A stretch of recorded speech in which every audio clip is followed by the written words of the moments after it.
halkan waa laamiga wadnaha wuxuu ka soo bilowday tarabuunka haddeerna wuxuu marayaa asigoo laami ah oo labada dhinac ah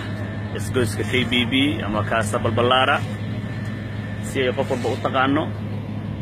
wax lagu farxo oo aad loogu farxo oo niyadu ku arwaxsanaysa weeyaan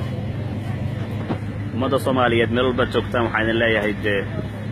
ka qayb qaata dhismaha laamigiina ka qayb qaata ilaalintiisa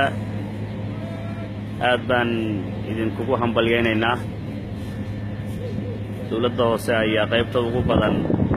lacagta ku baxaysa bixinaysa ganacsatada iyo shacabka Soomaaliyeedna iyana kaalintooda ayay qaadanayaan waxaan leenahay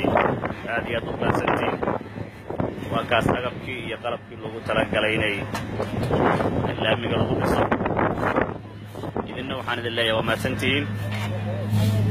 dadku marka waxay jecel yihiin inaan qaraxa iyo uga sheekeeyo iyo waxa dhacaya laakiin ma jecla inaan uga sheekeeyo dhismaha iyo waxaas agabku waa kaas laamigu maanta wuxuu tagayaa isgoyska bakaaraha asoo laba dhinaca ayaa isgoyska bakaaraha maanta la gey doonaa